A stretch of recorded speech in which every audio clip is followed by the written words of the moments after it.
Hi everyone, what's up guys? Okay. I just thought कि मुझे एक बार लाइव जाना चाहिए.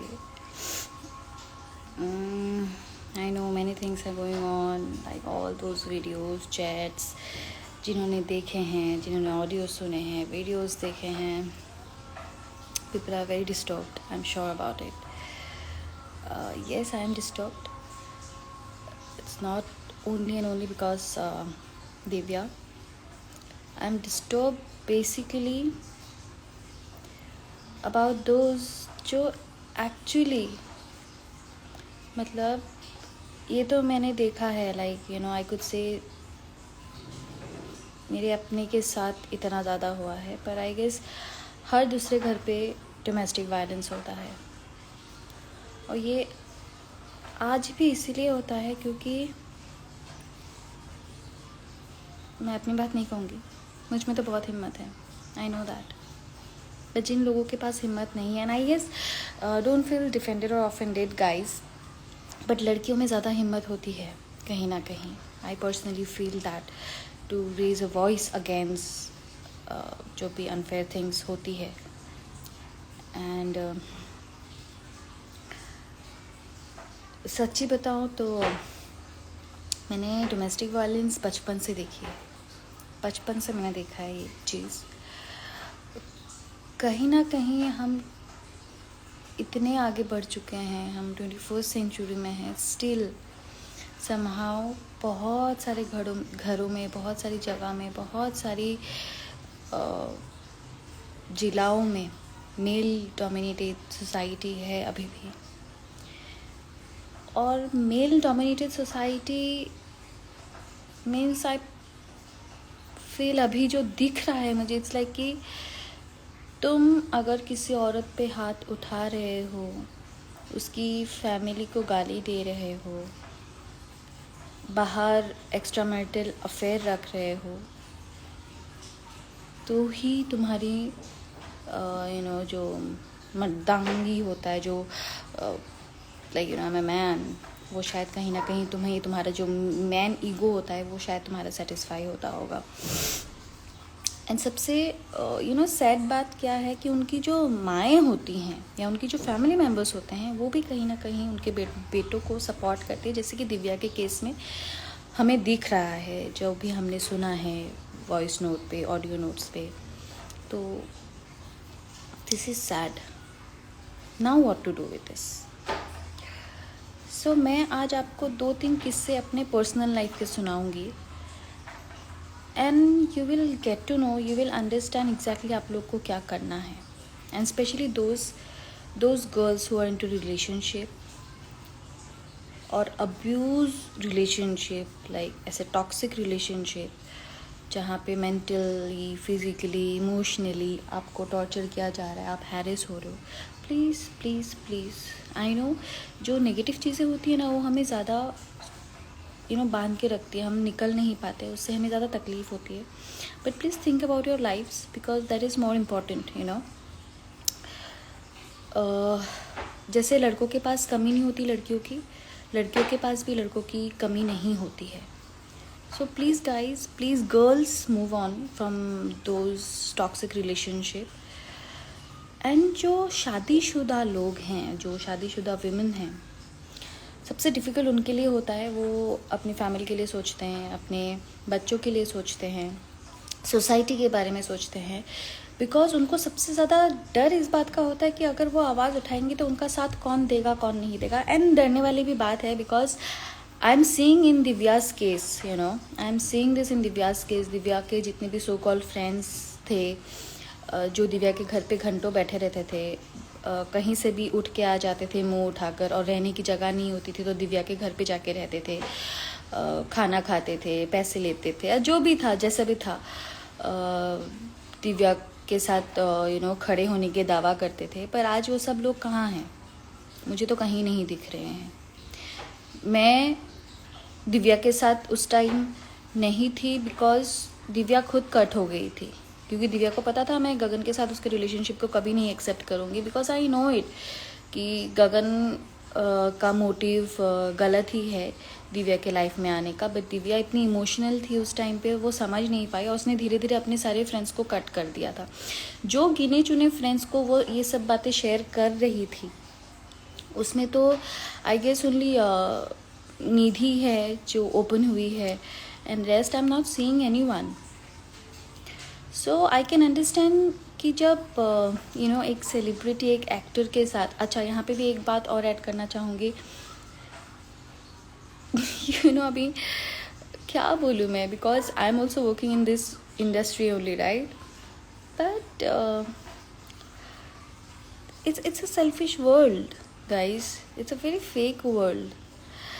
यहीं पे अगर अगर कोई एकदम कोई बड़ा बिगी होता, कुछ बिग शॉट होता एकदम बड़ा वाला, तो उसका पॉटी के कलर पे भी अगर कोई कमेंट कर देता तो उस पर पूरा 100 लोग उठ के आके बोलने आ जाते कि अरे तुमने पॉटी के कलर पे कैसे कमेंट कर दिया, बट सी, तो जो दिव्या के जो गिने चुने जो फ्रेंड्स, सो कॉल फ्रेंड्स थे, स्पेशली जो लड़के फ्रेंड्स थे, है जो भी है, यूजलेस, वर्थलेस, सेल्फिश, मैं कुछ भी कह सकती हूँ उनको। So this is very selfish and fake world guys. So choose your friends wisely. भले ही एक फ्रेंड हो, पर वो 100 के बराबर होना बहुत ज़रूरी है। 10 फ्रेंड रख के, वो पार्टी फ्रेंड रख के, सिर्फ आपके साथ घूमने के लिए, और सिर्फ आपके पास से बस आपके साथ रहेंगे तो उनको उतना फुटेज मिलेगा, उतना फ़ायदा होगा, आप उसके फ़ायदे के लिए, ऐसे दोस्त रख के कोई फ़ायदा नहीं है। So I can understand when a celebrity faces this type of things. तो एक नॉर्मल औरत, एक नॉर्मल लड़की कहाँ से हिम्मत करेगी किसी के अगेंस्ट में वॉइस रेज करने की। सो आई नो, बट शायद मैं जो मेरे एग्जाम्पल्स, मेरी स्टोरीज़ आपके साथ शेयर करने वाली हूँ, शायद आपको उन चीज़ों से थोड़ी हिम्मत मिले, और आज आप अगर सह रहे हो, प्लीज़ मत सहिए। It's not worth it guys, girls, it's not worth it. Please raise your voices. हम आए दिन बोलते रहते हैं डोमेस्टिक वायलेंस नहीं होना चाहिए, ये नहीं होना चाहिए, वो नहीं होना चाहिए, बट आए दिन होता है, और आए दिन लड़कियां, औरतें सहती रहती है, in the name of love, in the name of emotions, in the name of family, in the name of society, बच्चों के लिए, पर अपने लिए नहीं सोचती है। Please please, I beg you girls, I really beg you, please please मत सही, आवाज़ उठाइए, बिकॉज आप ये सहने के लिए नहीं आए हो इस दुनिया में। You have a beautiful life. आप प्लीज़ किसी भी टॉक्सिक रिलेशनशिप में या किसी भी ऐसे मैरिज में मत रहिए जहाँ पे आपकी कोई सेल्फ रिस्पेक्ट नहीं, आपकी रिस्पेक्ट नहीं कर रहा हो, और आए दिन आपको मेंटल फिजिकली, क्योंकि यहाँ पे ना बोलने वाले बहुत आ जाएंगे, अरे तू ये कर ले, तू वो कर ले, हम तेरे साथ हैं हम, बट एक्चुअली जब मोमेंट आता है ना, आपको आपकी फ़ाइट अकेले ही लड़नी पड़ती है। This is the fact, please ये गांठ बांध दीजिए, आपकी फ़ाइट आपको अकेले ही लड़नी पड़ती है। आज मैं दिव्या के केस में भी आई कैन सी कि बाहर के जो सपोर्ट है, जो शायद दिव्या को जानते भी नहीं थे पर्सनली, उनका सपोर्ट बहुत ज़्यादा है, and thank you so much for all the support and love you are showing to us to support Divya. But उसके जो आजू बाजू के लोग थे वही मुझे कहीं नहीं दिख रहे, which is very shameful, and may be this is the reason कि लोग बोलते हैं, किसी ने अगर सुसाइड भी कर लिया, अरे तुमने मुझे बोला नहीं, अरे काश तुम मुझे बोलते। भाई तुम बोलने के लायक भी नहीं हो शायद, तुम्हें बोल के करेंगे क्या उखाड़ लोगे तुम्हें बोलेंगे तो। सो ऐसी वाली बात है कि जब एक्चुअली ज़रूरत पड़ती है ना, तो ये सब अपने अपने बिल में छुप जाते हैं। So yeah, coming back to my story, बचपन में so as you all aware I think that when I was 12 मेरे बाबा एक्सपायर हो गए थे, so और मैं असम से थी, so हमारे आई डोंट नो अभी कैसा है वैसे सोसाइटी में, क्योंकि मैं लोगों के बीच अभी इतना घुसती नहीं हूँ, मुझे पता नहीं चलता यहाँ पे, वहाँ पे अभी मुझे पता नहीं कैसा है। तो पहला ऐसा था कि मैं सुनती थी हाँ कि जिनके घर में एक मेल लीडर नहीं हो, लाइक किसी के फादर नहीं हो, तो उनकी वाइफ्स, उनके बच्चों को जो सोसाइटी होती है पर्टिकुलरली बहुत ज़्यादा हैरेस करती है, टॉर्चर करती है। So yeah my mom had gone through that, we have gone through it. मतलब मेरे भाई दोनों तो बहुत ही छोटे छोटे थे। सो इनफैक्ट सो कॉल जो हमारे नेबर्स भी थे जो हमारे बाबा के आगे पीछे घूमते थे, लाइक क्या बोलूँ अभी, they know it what I am trying to say. तो उन्होंने भी मेरी मम्मी के साथ जो बर्ताव किया है मैं आज तक नहीं भूल पाई हूँ। सो ऐसा ही एक इंसिडेंट था। कुछ नए नेबर आए थे घर के पास एंड सुबह सुबह मतलब हमारे फ्लैट के बाजू सामने ही एक स्पेस खाली था, जो मतलब बाय डिफ़ॉल्ट वो हमारा ही होगा क्योंकि हमारे घर के बाजू में वो खाली था। एंड दैट मैन थॉट कि अच्छा इनके घर में क्या है, 3 बच्चे तो हैं, एक औरत तो है, हम तो कुछ भी बोल सकते हैं, कुछ भी कर सकते हैं सो मॉर्निंग मैं सो रही थी, आई गेस 6:30 कुछ होगा। एंड बहुत चिल्ला रहा है कोई, and my mom was also fighting, she was also shouting. And मतलब मेरी मम्मी इतनी कभी चिल्लाती नहीं है, इतनी स्ट्रॉन्ग मतलब उस टाइम पे नहीं थी, बट आई गेस सिचुएशन उन्होंने बना दिया था। और मैं सुबह उठ के मैं देख रही हूँ अरे ये क्या हो रहा है। और फिर मैंने देखा वो आदमी ने ना, आई डोंट नो यार व्हाट इट कॉल्स, आप लोग क्या बोलते हो कोयता टाइप होता है ना, ऐसे मारने के लिए, ऐसे चाकू टाइप वो बड़ा वाला होता है ना, वैसा लेकिन ऐसे हाथ पे उठा के खड़ा हुआ है। और मेरी मम्मी दूर से उसको बोल रही है, मतलब समझा रही है, उसको बोल रही है। और मैं देख के अजीब हूँ कि बाकी जितने लोग थे कॉलोनी के सब खड़े होके देख रहे हैं, वहाँ पे आजू बाजू जो भी लोग थे वो सब खड़े होके देख रहे हैं। आई डोंट नो मेरे अंदर वो हिम्मत, वो ताकत कहाँ से भगवान ने दी, कैसे दी।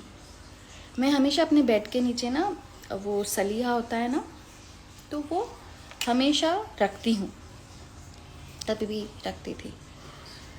पता नहीं कहाँ से आया मेरे दिमाग में, एंड मैंने अपने बेड से वो निकाल के मैं जाके मम्मी के पास खड़ी हो गई, भाग के जाके। और मैंने उस आदमी को बोला कि तू कोयता फेंक। तो फिर जहाँ पे वो जो 10-15 लोग वहाँ पे खड़े थे उनको फिर मैंने सुनाया तो फिर जाके फाइनली वो स्पेस हमें ही मिली, हमने ही लिया। But that man got scared, he got fucking scared कि एक बच्ची ने उसकी क्या हाल कर दी थी उस टाइम पे। उसका चेहरा देखने लायक था उस टाइम पे उसके बाद फिर मैंने अपने हाथ से लेटर लिखा, सबका एक कंप्लेन लेटर लिखा, उसका साइन लिया, और मैं हमारे जो क्वार्टर का जो पुलिस स्टेशन है वहाँ पे जाके मैं सिक्योरिटी ऑफिस में जाके सबमिट करके आ गई। सो गाइस, बस इतना सा एक स्टेप होता है हिम्मत करने की। आप अगर वो हिम्मत दिखा दोगे ना, और सबसे ज़्यादा भरोसा अगर आप भगवान के ऊपर रखोगे ना, कि भगवान से बड़ा कोई नहीं, कुछ नहीं, सिर्फ आपकी हिम्मत और भगवान आपके लिए इतना कुछ कर सकता है ना, आप सोच नहीं सकते। उसके बाद हमारे एक सामने ही एक पड़ोस वाले थे, उनके हस्बैंड बहुत टॉक्सिक थे, वाइफ बहुत अच्छा काम करती थी, पर हस्बैंड उनका बाहर भी अफेयर्स होता था, और दारू पी के उनके वाइफ को बहुत पीटते थे, वो बहुत पीटते थे, मतलब रास्ते में लाके रास्ते में सबके सामने पीटते थे तो पहले 1-2 बार तो मतलब आवाज़ आती थी, हम लोग सुनते थे, वो चिल्लाती थी, यू नो, ऑफ कोर्स खून खौलता था, बट क्या बोले, किसी का पर्सनल मैटर है, क्या जाके बोले, ऐसा होता था, यू नो। बट एक बार जब जिस दिन रास्ते में हुआ उस दिन नहीं कंट्रोल कर पाए, तो मैं और भाई दोनों गए, उनको समझा के आए कि भाई देख, नेक्स्ट टाइम ऐसी कोई कुछ चीज़ हुआ तो डायरेक्टली हम तुझे पुलिस स्टेशन ही लेके जाएंगे। उसके बाद बाकी लोगों ने भी जाके उसको बोला, समझाया, उसको सबने धमकी दी, वार्निंग दी कि नेक्स्ट टाइम से तू ऐसी हरकत करेगा तो सब उठा के तुझे पुलिस स्टेशन लेके जाएंगे। वो आदमी फिर घर के अंदर करने लगा। उसकी एक बेटी थी जो मुझे बहुत मानती थी, आज भी मानती है, और वो अगर ये वीडियो देखेगी तो सोचेगी हाँ हाँ सही है। सो वो आके मुझे बोलती थी, दी मैं क्या करूँ, मेरे पापा मुझे मारते हैं, मेरी माँ को मारते हैं, और हम लोग क्या करें, समझ नहीं आता। तो मैंने उसको बोला कि जब तक तू उसके खिलाफ नहीं खड़ी होगी ना, उसे एक बार समझा नहीं देगी ना कि तू अगर एक उंगली भी उठाएगा ना, तेरा हाथ तोड़ के तेरे हाथ में दे दूंगी मैं, तब तक वो नहीं समझेगा। What she did, you know, ऐसे एक बार एक इंसिडेंट में उसके बाप ने उसके ऊपर हाथ उठाया था, उसकी माँ को भी मारा, उसको भी मारा, और उसके हाथ में मतलब एक फ्लावर वास लग गया और उसने दे मारा अपने बाप के सर पे, खून निकल गया सर से। बीवी लेकिन फिर हॉस्पिटल लेके भागी है। हाँ, मैं ये नहीं बोल रही हूँ कि आप लोग फ्लावर वास लेके उसके सर पे, किसी के सर पे मार दो। I am just giving an example so do you understand कि ये जो गलत चीज़ होती है हमारे साथ, उसके लिए आवाज़ उठाना कितना ज़रूरी है। उसके बाद से उस आदमी की हिम्मत नहीं हुई अपनी बीवी और बच्ची के ऊपर हाथ उठाने की। उसके बाद एक बार भी हिम्मत नहीं हुई उस आदमी की उनके ऊपर हाथ उठाने की। क्यों? ये क्यों हुआ? ये पहले क्यों नहीं हुआ? ये अभी क्यों हुआ? क्योंकि उसको समझ में आ गया कि वो भी इंसान ही है, उसे भी दर्द होता है, उसे भी तकलीफ होगी, उसे अगर तकलीफ दोगे तो। आप समझ रहे हो? सिर्फ लड़कियों को दर्द या तकलीफ नहीं होती है, लड़कों को भी होती है। सो आप अगर खुद के लिए स्टैंड नहीं लोगे, आप अगर सामने वाले को ये नहीं समझाओगे कि तुम अपने लिमिट में रहो, क्योंकि लिमिट क्रॉस हर कोई इंसान करता है, हर कोई इंसान कर सकता है, you know. So these are the examples. ऐसे तो कई सारे मेरे लाइफ में एग्जाम्पल्स है, ट्रस्ट मी, जिसके वजह से शायद ये जो कुछ भी मैंने अपनी जर्नी में देखी है अभी तक की, ये सारे जर्नी की वजह से शायद मैं ऐसी बन पाई हूँ। आई विश ये सब चीज़ें मुझे पहले से पता होती दिव्या के बारे में। सैडली मैं जिस दिन उससे फर्स्ट टाइम मिलने गई थी इतने सालों के बाद, जिस दिन मैं उसके हस्बैंड को भी मिली थी, तो मुझे लगा ही था कुछ प्रॉब्लम है करके उनके बिहेवियर से, बट फिर भी मुझे लगा मे भी ऐसे ही कुछ होगा। बट देन इवेंचुअली धीरे उसने थोड़ा बहुत मुझे बताया, बट अभी जो चीज़ें उसके जो फ्रेंड्स है जिनसे वो बातें करती थी, उन्होंने जब मुझे ये सारे चैट्स भेजने लगे, मेल्स भेजने लगे, ये सब कुछ कर फोटोज़ भेजने लगे, देन आई रियलाइज जो चीज़ें मुझे दिव्या के फ़ोन से मिला। सो दिव्या का प्रॉब्लम क्या था पहले से ही ना, the problem was she was very emotional, you know. उससे अपनी फैमिली की इज्जत, सोसाइटी, ये सब चीज़ों से बहुत फ़र्क पड़ता था। एंड यू नो दैट प्यार, वो मुझसे तो बोला भी नहीं जाता प्यार, because I don't believe in this shit honestly. ये प्यार व्यार कुछ होता नहीं है, सच्ची बताओ तो। सो मतलब relationship and marriage, I don't believe it, and specially after seeing all this stuff, you know. मुझे आप पूछोगे भाई, ऐसा नहीं है कि मैं नहीं शादी करूँगी, definitely I will do it, but I will do it with a man, with not a covered और नपुंसक से मैं नहीं शादी करूँगी। और उस आदमी को भी अच्छे से भली भांति पता होगा कि भाई इसके साथ सीधा ही रहना है, टेढ़ा चलेगा तो उसको मैं टेढ़ा कर दूंगी. सो या इसके लिए ना लाइफ में कभी भी कोई भी सिचुएशन आए, कभी भी आप ये मत सोचिए कि आपको 10 लोगों की ज़रूरत होगी. भगवान आपके लाइफ में ना वो 10 लोग अपने आप भेजेंगे. आपके साथ अगर भगवान है ना तो आपको किसी की ज़रूरत नहीं है. मैं अपनी पर्सनल एक इंसिडेंट जो मैंने आज तक किसी के साथ शेयर नहीं की है, क्योंकि मुझे ज़रूरत ही नहीं लगा. मुझे एक्चुअली ज़रूरत महसूस नहीं हुआ कभी भी ये सारी चीज़ें मुझे शेयर करने की. But I realised it so far तभी. वैसे भी मेरे बहुत लिमिटेड फ्रेंड्स हैं. मैं कहीं बहुत ज़्यादा पब्लिक प्लेसेस में पार्टीज करने भी नहीं जाती. मैं ज़्यादा लोगों से इतनी घुलती मिलती नहीं हूँ, because I know somehow it's a fake world. और मुझे उन चीज़ों से थोड़ी लाइफ में प्रॉब्लम है. तो इसके लिए मैं मेरे जो गिने चुने दोस्त हैं जिनके साथ मैं एक्चुअली शेयर कर सकती हूँ कुछ, इसलिए मुझे बहुत तकलीफ़ होती थी जब मैं और दिव्या बात नहीं करते थे, बिकॉज मुझे ऐसा लगता था I was missing something in my life. और अभी जब शुरू हुआ था and I fail so good, मुझे ऐसे लगने लगा था कि ओ माई गॉड, थैंक गॉड. मतलब तभी भी मुझे ऐसा था कि हम लोग, ऐसा नहीं कि हम लोग एकदम बात नहीं करते थे, हमारे बीच बीच में मैसेजेस में बात होती थी, कॉल पे बात होती थी, बट ये सब बातें कभी नहीं हुई थी. बट कभी जा ही नहीं पाई बिकॉज ऑफ हर हस्बैंड, तो बट जैसे कि 2 साल पहले जो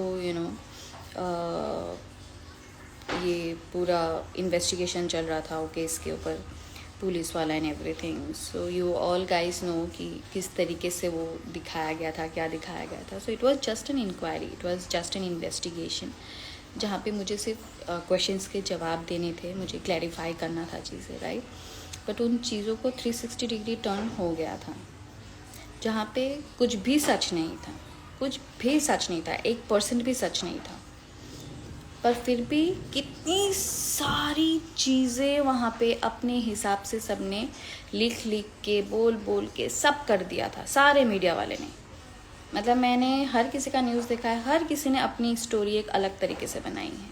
पर आज जहाँ ये सच है, जहाँ पे एविडेंसेस हैं, जहाँ पे एक्चुअली आवाज़ उठानी चाहिए, वहाँ पे मुझे कोई नहीं दिख रहा है, कुछ नहीं दिख रहा है. I hope you can understand जो मैं कहना चाह रही हूँ. क्या एक न्यूज़ बनाने के लिए और सच को बाहर लाने के लिए एक फेस होना ज़रूरी है, कि उस चीज़ में सच्चाई होनी ज़रूरी है? It's a very important question to think about it. उस टाइम पे भी अच्छा, तो वहाँ पे तो मुझे पता नहीं था कि मीडिया ने इतना हंगामा कर दिया, बिकॉज वहाँ पे मुझे किसी ने बोला था, एक ऑफिसर ने मुझे बोला था कि देखो तू इधर ही रह, ऐसे ही मीडिया आ जाएंगे, तू बाहर ऐसे मत निकल, ऐसे ही प्रॉब्लम क्रिएट होगा. मैंने कहा ठीक है, बट एक क्वेश्चन की वजह से मुझे बुला लिया गया था ऑफिस के अंदर. And then I came to know about कि क्या हुआ क्या नहीं हुआ. सो आई ब्रोक डाउन, मेरे लिए वो बहुत शॉकिंग था वो सारी चीज़ें जानना. So I broke down there and then I came to the place, अलग से जहाँ पे रूम था वहाँ पे आके मैं बैठी. तो टिल द टाइम बीच में ही वो पूरा मीडिया का था and I was not in state. And also मुझे लगा नहीं था कि मैं कुछ इंटरेक्ट करूँ नहीं करूँ, बट उन्होंने अपने अपने हिसाब से स्टोरी बना के सब डाल दिया था, बिना वेरीफाई किए, बिना जाने. ओके, उस टाइम पे आप किसे एक्सपेक्ट करेंगी कि आपके पास कोई हो नहीं हो? वही ना जो आपके साथ दिन रात बैठते हैं, उठते हैं, खाते हैं, पीते हैं, पार्टी करते हैं, राइट. बट उस टाइम पे मेरे साथ वो लोग थे जिनसे शायद मैं 1 साल में, 2 साल में एक मैसेज करती होंगी. Surprising, right, shocking. हाँ, बट उस टाइम पे मेरे साथ वो लोग खड़े थे जिनसे मैं हार्डली इंटरेक्ट करती होंगी, जिनसे मैं हार्डली मिली होंगी, दे वर देयर। और जो लोग रोज़ मुझसे मिलते थे, रोज़ पार्टी करते थे, वो लोग अपने अपने बिल में छुप गए थे, गिविंग मी द एक्सक्यूजेस, अरे हमें लगा आप कहीं डिस्टर्ब नहीं हो जाओ। अभी ऐसे लोगों को मैं गाली नहीं दूँ तो मैं क्या करूँ बताओ? गाली तो मुझे भी आती है ना, इंसान ही हूँ मैं। तो अच्छा, वही चीज़ अगर तुम्हारे घर पे होता ना, you claim that you are best friends, you claim that you are sisters, you claim that you are daughter, you claim this, you claim that, bloody idiots. अगर एक्चुअली में तुम्हारी फैमिली में वैसा ही कुछ हो जाए, तब तुम क्या करोगे? ये सोचोगे कि वो इंसान सामने वाला डिस्टर्ब ना हो जाए, इसके लिए तुम पूछोगे नहीं? तुम मुझसे अगर बड़े भी हो ना, तो भी कहीं ना कहीं तुमसे ज़्यादा एक्सपीरियंस है मेरी लाइफ की, तो मेरे सामने तो ये कभी क्लेम करना मत कि मैं तुम्हारी वेल विशर हूँ, दोस्त हूँ। एक्चुअली मुझे फ़र्क नहीं पड़ता, and that was the time जहाँ से मुझे एक्चुअली फ़र्क पड़ना बंद हो गया। सो आई एम टेलिंग यू, वो एक टाइम था जहाँ पे मेरी मम्मी और मेरे भाई न्यूज़ में देखा तो सब हड़बड़ा गए, राइट, कि क्या हो गया, क्या हो गया। एंड आई डिडंट नो कि न्यूज़ पे चला गया था, मैं तो वहीं पे बैठी थी। So I was not aware only कि मेरी दुनिया तो इधर 360 डिग्री पलट गई है, अलट गई है।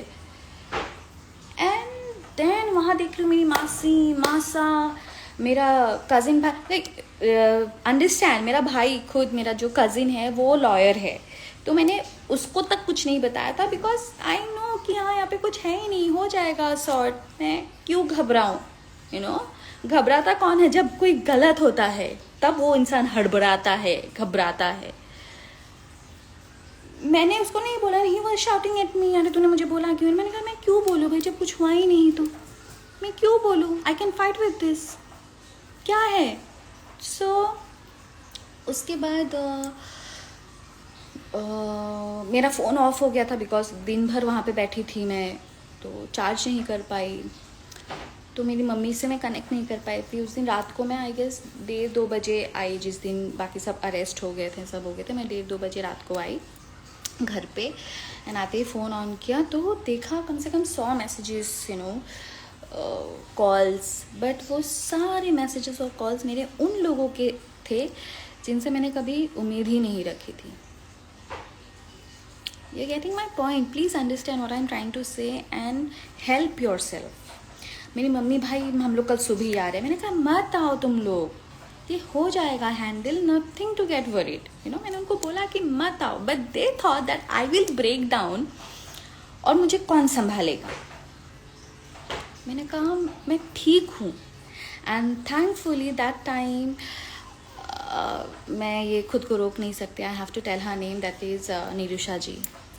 सो Nirusha ji referred Falguni ji to me, and Falguni ji को उन्होंने बोला कि आप इस लड़की को देखो, संभालो, and Falguni ji contacted me. So she was like an angel to me that time. आप कितना भी अकेले लड़ो, बट आपके बैकअप पे, जब बैक पे कोई खड़ा होता है ना, एक ही इंसान काफ़ी होता है। So that was Falguni ji for me at that time. And उसके बाद अच्छा, मैं इतना लॉ के बारे में तभी नहीं जानती थी और ना ही कभी जानने की मैंने कोशिश की थी, बट उस टाइम पे मैं बहुत कुछ जान गई थी, बहुत कुछ अभी जानती हूँ, सीख गई हूँ। सो इसके लिए मैं, एंड आई गेस नहीं जानती थी, दैट बेनिफिटेड मी, कि मैं बहुत न्यूट्रल थी, बहुत नेचुरल थी, और शायद मेरे अंदर वो डर नहीं था उस टाइम पे। सो बट मम्मी आई, भाई आए, और मैंने बोला, फिर भाई जॉब वहाँ पे उसका चल रहा था, और आई डिडंट वांट कि उसका वो ज़्यादा मिस हो, तो मैं भाई को बोल रही थी कि तू चला जा, इट्स ओके। सो उस टाइम पे मैं हर 2 दिन में 3 दिन में मैं पुलिस स्टेशन जाती थी, कुछ भी स्टेटमेंट देना होता था, कुछ भी वेरीफाई करना होता था, सो हैज़ टू गो।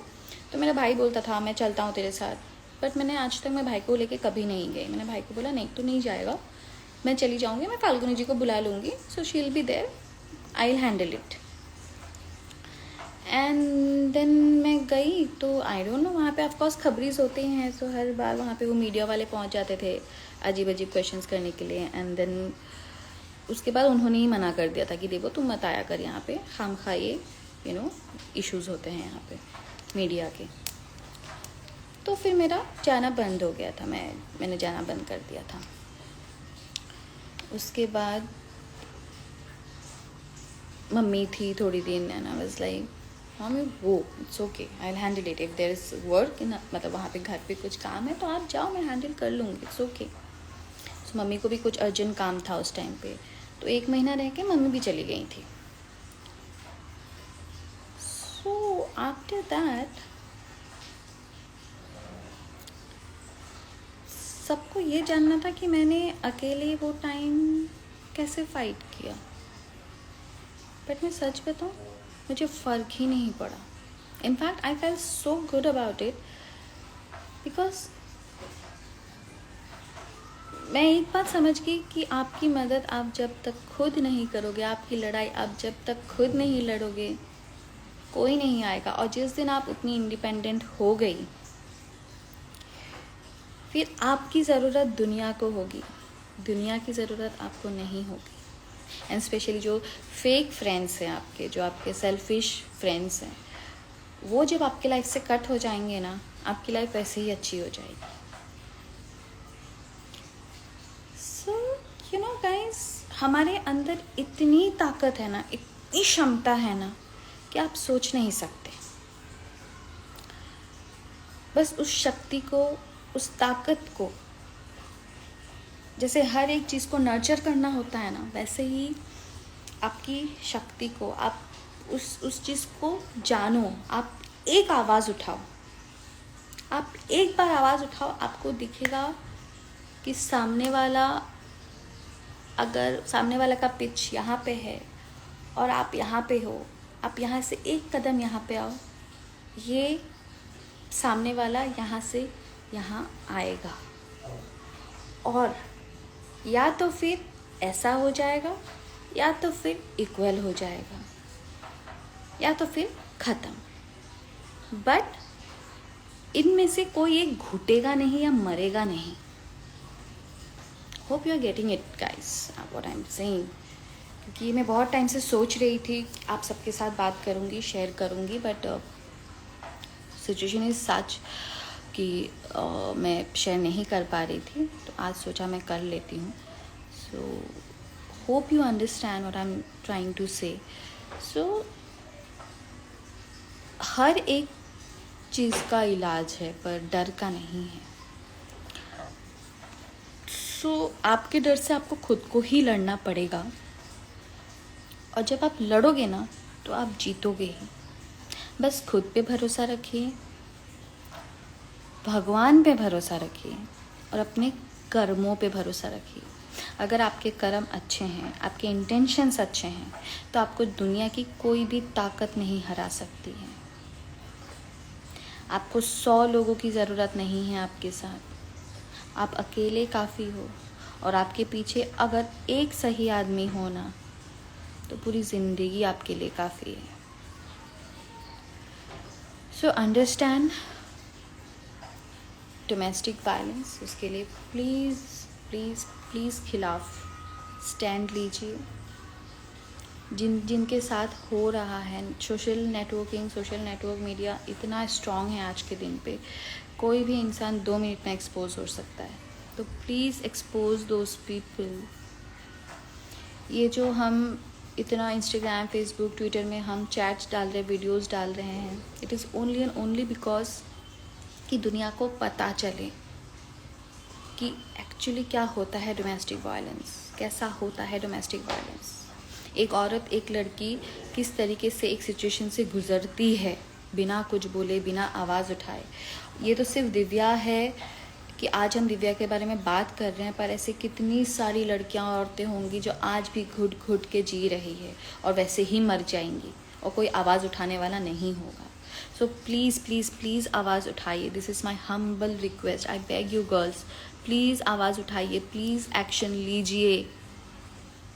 कोई भी साथ नहीं होगा ना, आपका साथ भगवान देगा। प्लीज़ प्लीज़ प्लीज़ हिम्मत दिखाइए और आवाज़ उठाइए। We really need to think about it.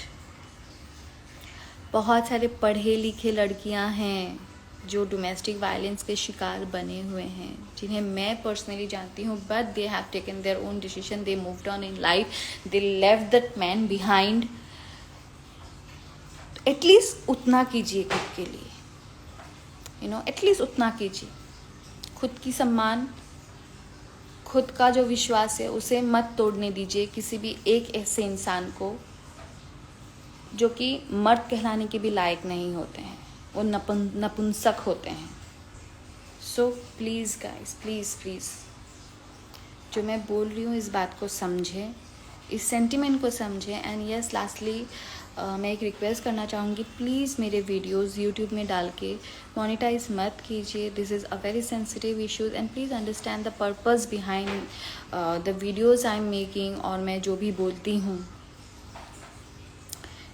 so please respect that, respect women, respect their sentiments, respect what they have gone through, और उसके लिए प्लीज़ फाइट कीजिए।